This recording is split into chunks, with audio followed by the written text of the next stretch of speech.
Good morning students. आज हम एक टेस्ट पेपर डिस्कशन का काम कर रहे हैं। जो पीछे बचा हुआ था, हमारा टेस्ट डिस्कस नहीं हुआ था। जो हमारा मेजर टेस्ट हुआ था आरपीएस टेस्ट सीरीज का 22/6/2020 को ये हुआ था। और इसमें जो कुछ बच्चों ने डाउट्स भेजे हैं, मैं बस वही क्वेश्चंस ले रहा हूँ, क्योंकि मुझे लगता है बाकी आपसे हो गए होंगे। 6, 7, 10, 14, 23 एंड 24 ये कुछ डाउट्स थे। क्वेश्चन नंबर 6 हम एक एक करके 6 सवाल डिस्कस कर रहे होंगे। और पेपर में इस वीडियो के लिंक वीडियो के डिस्क्रिप्शन बॉक्स में लिंक डाल रहा हूँ कि पेपर क्या है, आप क्वेश्चन वहां से देख सकते हैं। क्वेश्चन नंबर 6 कहता है a body is projected vertically upward. Body को ऊपर की तरफ प्रोजेक्ट किया गया है वर्टिकली अपवर्ड। यहां से मान लो हमने इसको यू स्पीड से फेंका। अच्छा, फिर ये लिखता है कि the times corresponding to the height h while ascending and while descending are t1 and t2। ये बीच में कोई हाइट है जिसे हमने बोला है हाइट h। ये मैक्सिमम हाइट नहीं है, मैक्सिमम हाइट नहीं है। ये पार्टिकल ऊपर गया एंड ये नीचे आया इस तरह से। तो यूं कहते हैं कि इस हाइट के कोरस्पॉन्डिंग जो दो टाइम है, मतलब जैसे जाते समय t इक्वल टू t1 पे पहुंचा, t बराबर 0 से, और आते समय t इक्वल टू t2 पे यहां पे, इस तरह की सिचुएशन। तो आपको बताना है then the maximum height reach from the point of projection is. आपको ये बताना है कि भाई मैक्सिमम हाइट कितना ये पहुंचा होगा। अगर मैं इसे स्मॉल h बोल दूं और स्मॉल h को मैं बोल रहा हूं मैक्सिमम हाइट रीच्ड, तो हमें दरअसल स्मॉल h निकालना है कि भाई कितना होगा। अच्छा, एक चीज देखो, बाई सिमेट्री। अगर यहां से यहां जाने का टाइम t1 लगा है तो यहां से यहां उतरने का टाइम भी t1 होगा। एंड ये जो पूरा टाइम देखो, पूरा टाइम ही आ गया, यहां से और यहां तक जाने का टाइम t2 और उतरने का टाइम t1। इट मींस जो टाइम ऑफ फ्लाइट होगा वो मेरे पास आ चुका है t2 प्लस t1। भाई यहां तक का टाइम t2 और उतरने का टाइम है t1, क्योंकि यहां से ऊपर जाने का टाइम t1 था तो नीचे आने का भी टाइम t1। तो मेरे पास टाइम ऑफ फ्लाइट आ चुका है t1 प्लस t2। अच्छा, दूसरी बात, अब मुझे चाहिए मैक्सिमम हाइट। मैक्सिमम हाइट का फॉर्मूला स्मॉल h से यहां रिप्रेजेंट हो रही है, that is u square by 2 into g. Maximum height जो होती है that is u square by 2g, हम जानते हैं। और टाइम ऑफ फ्लाइट होती है 2u by g. Time of flight का फॉर्मूला हुआ करता है 2u अपॉन जी। तो यहां से अगर मैं u की वैल्यू निकालूं, इस इक्वेशन से मैंने u निकाला तो u आ गया g into t1 plus t2 divided by 2।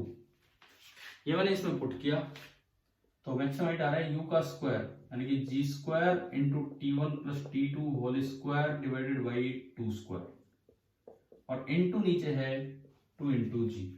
एक g से एक g कैंसिल, तो जो मैक्सिमम हाइट आई it is g into t1 plus t2 whole square divided by 4 into 2 8। और ये आपका ऑप्शन नंबर बी है आपके इस पेपर में। ये जो है this is the option B, ये आपका है ऑप्शन बी। तो आप ये देख सकते हैं। क्लियर? ये आपका हुआ क्वेश्चन नंबर 6। सिंपल क्वेश्चन था। बस एक जो इंपॉर्टेंट बात थी ये थी कि आपको एक सिमेट्री का यूज करना था। ये हम पहले कभी पढ़ा चुके कि यहां से यहां आने का टाइम, देखो हमने कभी कैसे पढ़ा था कि इन दोनों टाइम्स का सम कैपिटल टी होता है। एक इक्वेशन बनाई होगी h हाइट तक जाने की equation, h is equal to u t minus half g t square. इस इक्वेशन के दो रूट्स थे t1 t2, वहां से निकाला सम ऑफ द रूट्स और प्रोडक्ट ऑफ द रूट्स। तो सम ऑफ द रूट्स निकल के आता है 2u बाई जी, तो वहां से भी पता लगता है कि टाइम ऑफ फ्लाइट है। लेकिन ये आपका हो गया क्वेश्चन नंबर 6। अब हम चलते हैं क्वेश्चन नंबर 7 की तरफ। जो 6 क्वेश्चन से मैं यही डिस्कस करवा रहा हूं यहाँ पे। क्वेश्चन नंबर 7, इसको हम देखते हैं।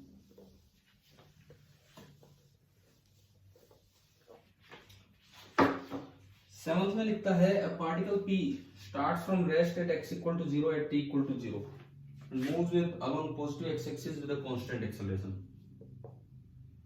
ये पॉजिटिव x एक्सिस है, इधर की तरफ कोई पार्टिकल एक कांस्टेंट एक्सेलरेशन से जा रहा है।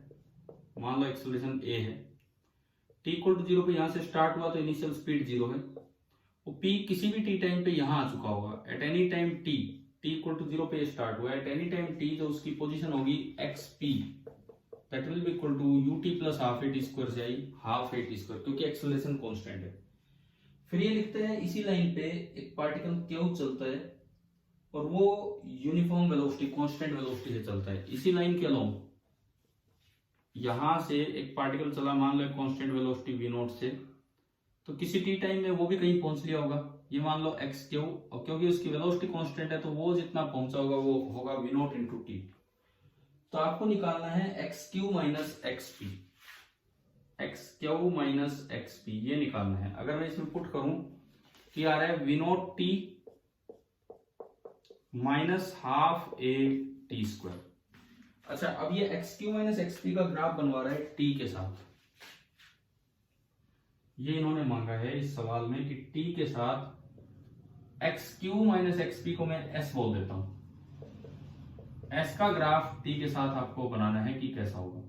तो चलो एक्सप्रेशन को देखते हैं। ये एस है, s is equal to v naught into t minus a by two into t square. अब देखो यहां एस की पावर 1 है, यहां एस की हाईएस्ट पावर 1 है एक वेरिएबल की, और उधर t की हाईएस्ट पावर 2 है। एक की पावर 1 है, एक की पावर 2 है, तो एक ग्राफ पैराबोला है। इधर t की डिग्री 2 है, इधर s की डिग्री 1 है, यानी कि ग्राफ जो होगा, जो शेप होगी वो पैराबोलिक होगी। Graph is parabolic.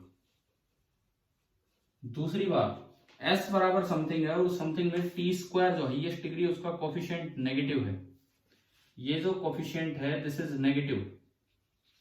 T square का कोफिशिएंट नेगेटिव होने का मतलब कि parabola curving downward, negative S की तरफ कर्व कर रहा होगा, पैराबोला कर्विंग डाउनवर्ड।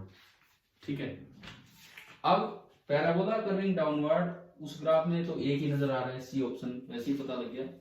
आप चाहें तो इसका वर्टेक्स भी निकाल सकते हैं, आप यहां से चाहें तो इसका वर्टेक्स भी निकाल सकते हैं। देखो ये कोई पैराबोला कर्विंग डाउनवर्ड होगा। अब एस मैक्सिमम कहां होगा?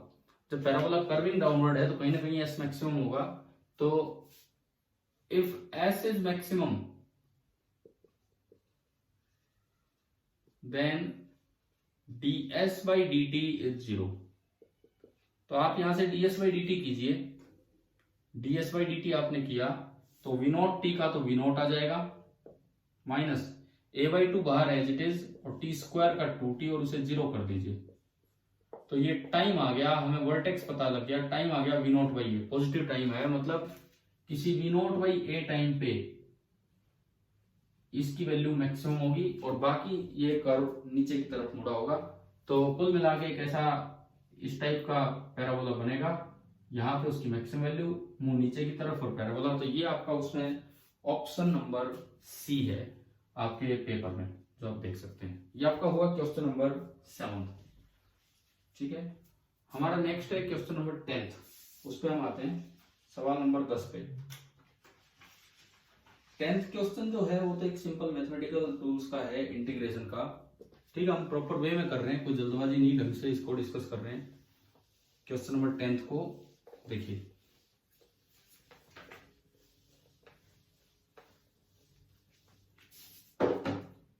देखिए क्वेश्चन नंबर 10th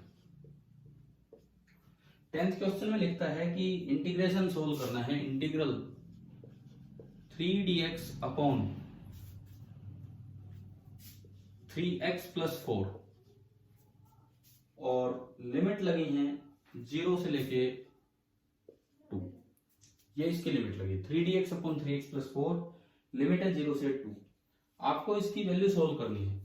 सबसे पहली बात 3 एक कांस्टेंट है, ऊपर बाहर आ जाएगा, और ये बचा integral dx upon 3x plus 4।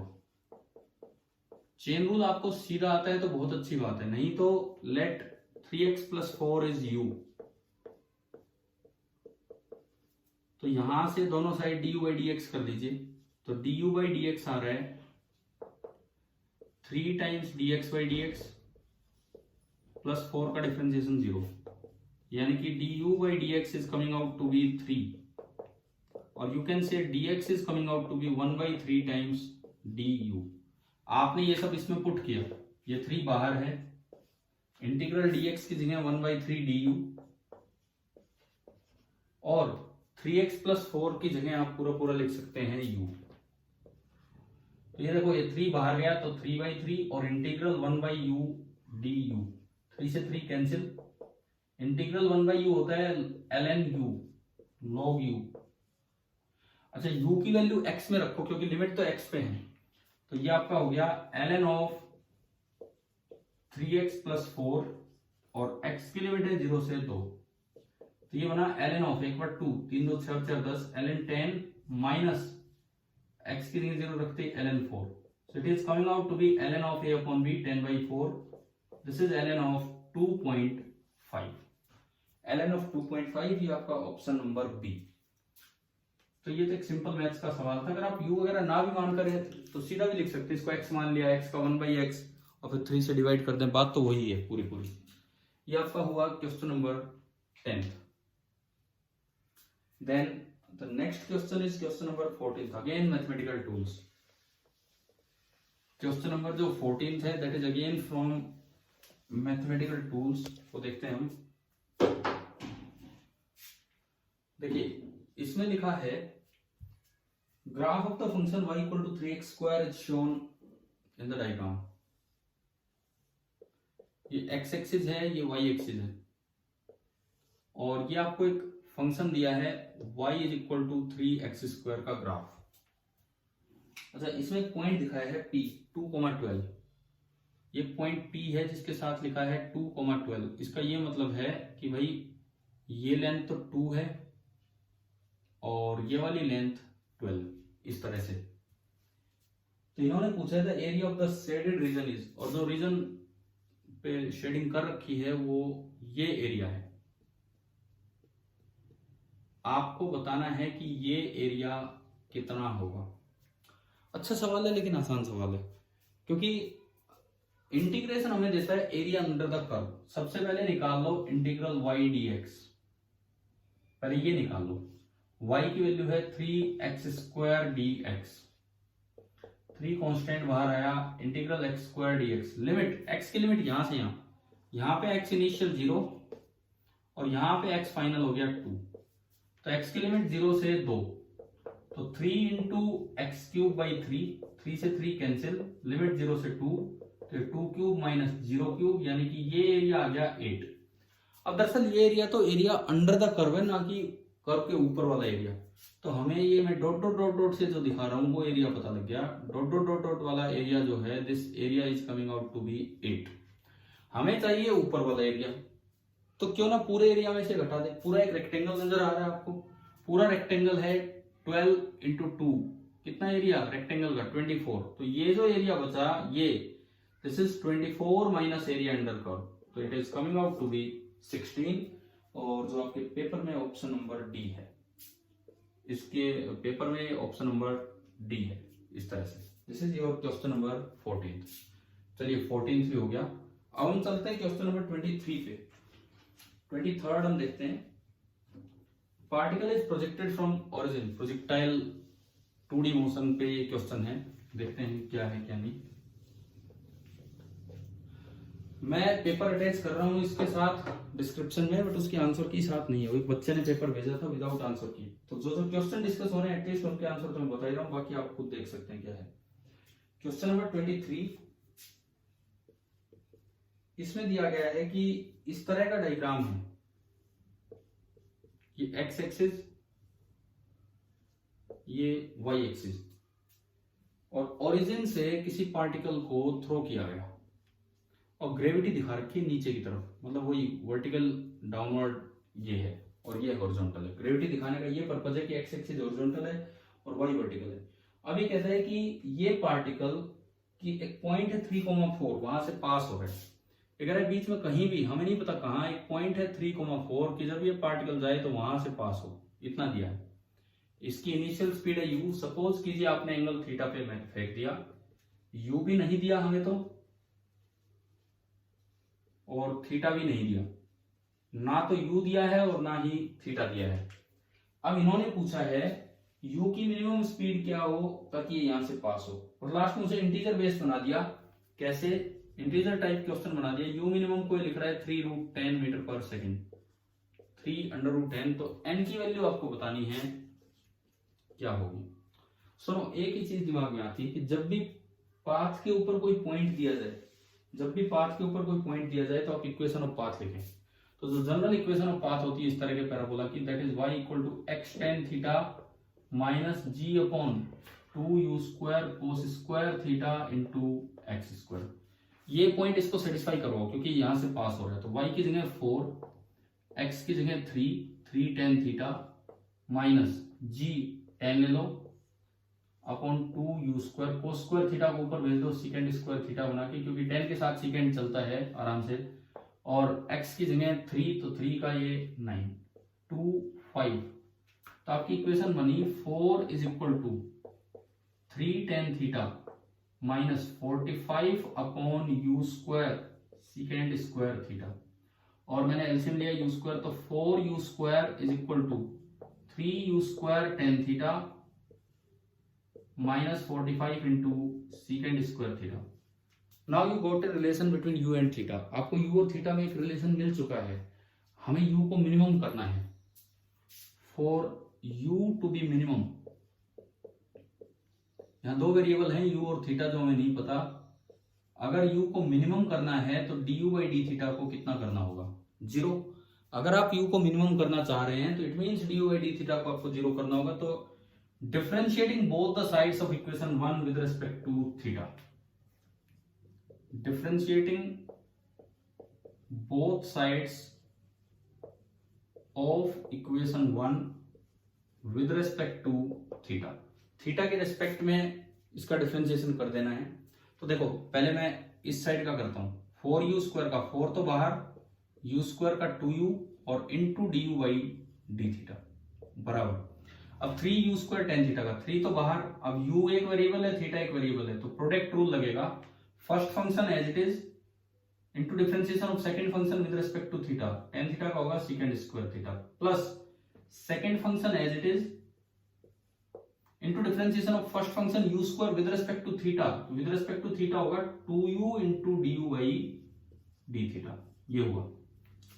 ठीक है, आगे माइनस 45 और थीटा के रेस्पेक्ट में secant स्क्वायर थीटा का होगा 2 बाहर आएगा into secant theta into differentiation of secant theta, again chain rule लगा रहा हूं, और secant थीटा का डिफरेंशिएशन होगा secant theta into tan theta.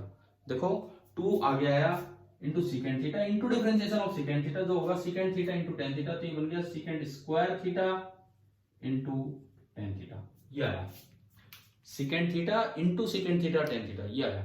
अब देखो हमें u को मिनिमम करना है, तो du/d थीटा जहां जाए उसको 0 कर दो, तो ये 0 हो गया। और एक बड़ी अच्छी बात है, ये टर्म 0 हो गई, तो बचा क्या यहाँ? अगर मैं थोड़ा आगे बढ़ूं, 0 = ये बचा 3u² secant square theta first term, and second term is minus 45 into 2 90 secant square theta tan theta. इन दोनों में से एक तो 3 कॉमन आ रहा है और एक secant स्क्वायर थीटा कॉमन आ रहा है। तो मैं इस इक्वेशन को अगर ऊपर लिखूं, तो ये बना 0 = ये वाली इक्वेशन, 3 कॉमन और secant स्क्वायर थीटा कॉमन, तो ये बचा u² माइनस 30 tan थीटा। अब ये 0 होना है तो यही कट रहे होंगे, ये तो 0 होगा नहीं, तो u² minus 30 tan theta is 0। So you are getting an equation that u² = 30 into tan theta, equation number 1 तो मैंने उसे बोला था, इक्वेशन नंबर 2। अब मुझे अगर tan थीटा मिल जाए तो u² की वैल्यू आ गई, और tan थीटा मिला पड़ा है उसी इक्वेशन से। इक्वेशन 2 और 1 दोनों में दो वेरिएबल हैं u एंड थीटा, और मुझे u चाहिए। सोल्व कर लीजिए। कैसे? दो वेरिएबल है, दो अननोन है u और थीटा, आपको u चाहिए तो सोल्व कर लीजिए। कैसे करें? एक वेरिएबल गायब कर दो, u को गायब करके उसमें रख दो पहले। Put in equation 1। इक्वेशन 1 में u² की जगह 30 tan थीटा रखा, यहाँ पे u² की जगह अपने 30 tan थीटा रखा, तो 4 इंटू 30 tan थीटा यानी कि 120 tan theta is equal to 3 into 30 tan theta, 30 into 3 तो 90, और एक 10 आगे लगा हुआ है तो tan square theta. Minus 45 into second square theta को मैं लिख सकता हूं 1 plus ten square theta. Tan theta में एक क्वाड्रेटिक इक्वेशन बनेगी, यहां देखिए 0 इज इक्वल टू, इसको उधर भेज दो, उधर एक तो है 90 tan square theta minus 45 tan square theta and minus 120 into tan theta. या इसको मैं थोड़ा सिंप्लीफाई करूं तो 90 tan square theta minus 45 tan square theta, so this is 45 tan square theta minus 120 into tan theta and minus 45 is equal to 0। इसमें से 15 common लिया मैंने, 15 मैंने कॉमन लिया तो ये आया 15 तो मैंने बाहर निकाल लिया 3 tan square theta minus 15 8 15 6 90 15 8 120 8 tan theta minus 3 is equal to 0, यानी कि ये चीज 0 है। इसको सिंप्लीफाई करना है by splitting the middle term. आप ये निकाल सकते हो कि 3 tan square theta minus 9 ten theta plus ten theta minus 8 theta को मैंने ये लिख दिया एंड माइनस 3 इक्वल टू 0। ये 15 तो हटा दिया। अब पहली दो में से 3 टेन थीटा कॉमन आ गया तो अंदर बचा टेन थीटा माइनस 3 और अगले में से 1 कॉमन आ गया, दोनों में से टेन थीटा माइनस 3 कॉमन आ गया, टेन थीटा माइनस 3, तो ये बचा 3 tan theta plus 1 is equal to 0। अब ये तो 0 होगा नहीं क्योंकि थीटा ये जो आप फेंकते हैं जिस तरह से एक्यूट एंगल होता है और एक्यूट एंगल मतलब फर्स्ट क्वाड्रेंट में टेन थीटा पॉजिटिव, तो ये तो 0 होगा नहीं। It means tan theta minus 3 is 0 और you can say tan theta is equal to 3 और टेन थीटा सोल्व हो गया तो इसमें पुट कर दो, टेन थीटा 3 आते इसमें पुट कीजिए, यू भी आ गया, 3 पुट किया तो यू स्क्वायर आ गया 90, यू स्क्वायर आ गया 90 यानी कि u आ गया under root 90, under root 90 is 3 root 10। तो आप अगर गिवन उस एक्सप्रेशन से कंपेयर करते हैं तो वो था 3 रूट n और ये है 3 रूट 10, तो हमारा n आ गया 10। जो भी उन्होंने दिया था वो कंपैरिजन हमने किया तो n आ गया 10 और ये आपका ऑप्शन सी है इस पेपर में। चलिए अब हम चलते हैं लास्ट डाउट जो एक बच्चे ने पूछा है उस पे।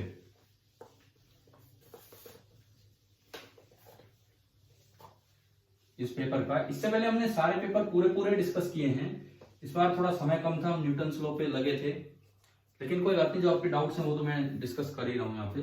ये आपका हो गया है क्वेश्चन नंबर 23 भी, और अब हम चलते हैं क्वेश्चन नंबर 24 पे। इसमें लिखता है, मैं पहले डायग्राम बना दूं क्वेश्चन नंबर 24 का। ये ग्राउंड है इस तरह से और किसी हाइट पे एक बॉल है, ये आपको दी गई है 40 मीटर की हाइट पे एक बॉल है और इसमें बोला है कि यहां से 30 मीटर आगे एक पार्टिकल को ऊपर की तरफ उछाला जा रहा है। कितनी स्पीड से? 24 मीटर पर सेकंड से। इसको तो ऊपर फेंका गया है 24 मीटर पर सेकंड से और इसको सीधा फेंका है बॉल बी को। ये बॉल ए है, ये वाली बॉल ए है, ये वाली बॉल बी है जिसको कि सीधा प्रोजेक्ट किया गया है और ये बोला है कि ये कोलाइड कर रहे हैं मिड एयर में, तो स्पीड ऑफ बॉल बी क्या होगी? एक साथ फेंकें, एक ही समय में फेंकें और ये मिड एयर में कोलाइड कर रहे हैं। देखो ये यूं जाके और तब तक ये बॉल यहां आ गई है, मिड एयर में दोनों कोलाइड कर गए, यानी कि t equal to t time पे दोनों यहां पहुंच चुके हैं। t इक्वल टू 0 टाइम पे आपने थ्रो किया था दोनों को, इसकी वेलोसिटी u मान लो और t equal to t time पे टकरा गए। तो देखो इसका एक्स एक्सिस के अलॉन्ग मोशन तो बड़ा क्लियर है क्योंकि उधर कोई एक्सेलरेशन तो होता नहीं है, तो t टाइम में इसने जो डिस्टेंस कवर किया दैट इज ut। अच्छा, t टाइम में इसने जो नीचे की तरफ डिस्टेंस कवर किया that is half g t square. T time में इसने जो नीचे, क्योंकि नीचे की तरफ कोई इनिशियल वेलोसिटी है नहीं, और इसी टी टाइम में इस वाले पार्टिकल ने ऊपर की तरफ जो डिस्टेंस कवर किया that is ut 24t minus half g t square. तो हमने सारे डिस्टेंसेस डायग्राम में ही दिखा दिए, ये 1D मोशन है, ये 2D मोशन। अब बस ये 30 है और ये 40 इनका यूज करना है। ये 30 है तो यहां से एक इक्वेशन बनी u इंटू टी इज 30 और ये 40 है, तो ये इक्वेशन बनती है half g t square plus 24t minus half g t square is equal to 40। Half g t square से हाफ जी टी स्क्वायर गया और यहां से मेरा टी सोल्व हो गया 40/24। 8 से गया, 8 5 40, 8 3 24, 5/3 सेकेंड। और आप इसको इसमें पुट करेंगे तो u into 5/3 is equal to 30। u is coming out to be 90/5, यानी कि u आपका आया 18 मीटर पर सेकेंड। अगर इसमें देखें तो ये आपका ऑप्शन नंबर बी।